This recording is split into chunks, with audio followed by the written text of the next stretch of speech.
चरपट दिखाओ कोई बतलाए ना मैं रोया तो। যাক, লুচ্চা মোটা অনেক হয়ে গেছে। আমার বড় ছেলে আমেরিকায় থাকে, ওকে ফোন দিয়ে দেখি। সামনে মাসে ওর বিয়ে হবে, তো বিয়াতেও কি আসতে হবে? আমি তো সারাটা জীবন লুচ্চামো করেই পার করে দিয়েছি। আমার ভবিষ্যৎ ছেলে পেলে যাতে নষ্ট না হয়, আল্লাহ তুমি যেন দেখো।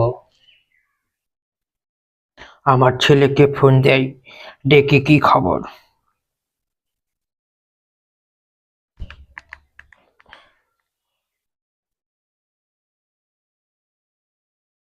আরে বাবা, কেমন আছিস? কি খাচ্ছিস বাবা ওখানে? কি বললি? আলুর ভাজি? আরে তুই বিদেশে গেছিস রে পাগলা, ওখানে আলুর ভাজি খাবি কেন? ওখানে মুরগি, গরুর মাংসর ভুনা এগুলা খাবি। কেন তুই মুরগির মাংস খাইতে গেছলিস? আর শোন, তোকে যে বিষয়ে আমি কথাটা বলবো, আমার কথাটা মাথায় রাখ। হ্যাঁ, মাথায় ভালো করে রাখ। সামনের মাসে তোর বিয়া, তোকে এখানে আসতে হবে বাংলাদেশে। কি বললি? তুই ওখানকার বিদেশি আইটেম দেখে বিয়ে করে নিছিস? এটা তুই কি বলতেছিস? তোর আম্মা যদি এই কথা শুনে তাতে এমনি স্টপ করবে রে। তোর ছোট বলার যে ওই মেয়েটা আছে, ওরই সঙ্গে তো তোর বিয়ে কথা হয়ে গেছে বাবা। আংটি পরাপরি হয়ে গেছে, সবকিছুই হয়ে গেছে, শুধু হানিমুনটা বাকি আছে। আর তুই এই কথা বলছিস? শোন, সামনে মাসে তুই বাংলাদেশে আসবি, তোর সঙ্গে আমার সঙ্গে নিলামের বিয়া হবে। আর তুই যদি বিয়া না করিস, তাহলে আমি কিন্তু আবার বাংলা খাওয়া শুরু করব বাবা। আমি কিন্তু বাংলার বোতল নিয়ে আছি।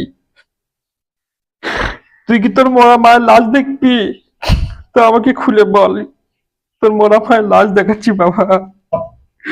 তুই হাত ধরি বাবা, তুই ইনকা করিস না বাবা। তুই ওই মেয়ের ভবিষ্যৎ নষ্ট করিস না বাবা। ওই মেয়ে বেচারি প্রত্যেক দিন বাসায় আসে আলুর পরাঠা, সবজি, সুন্দর সুন্দর সবজি, ভাজি আমাদেরকে খাওয়াচ্ছে। আর আমরা ওকে একটা আশাই দিয়ে রাখছি বাবা, যে ওর সঙ্গে তোর বিয়ে দিব।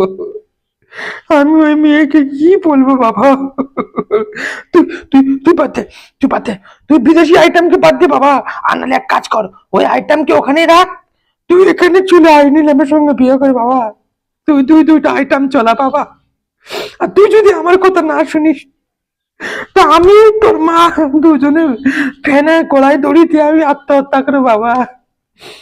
আহ, তুই বাংলা চৌধুরীর ছেলে হয়ে তুই ওগুলা কি বলতেছিস বাবা? তোকে আসতে হবে বাবা। তুই আয়। আচ্ছা রাখ। আমার ছেলে এটা কি বলতেছি? আমি সারাটা জীবন লুচ্চাম করে গেলাম। আমি জানি আমার ছেলে এক না এক সময় ইঞ্জিনিয়ার বানাবো। এই শালার বেটা তো বড় লুচ্চা হয়েছে।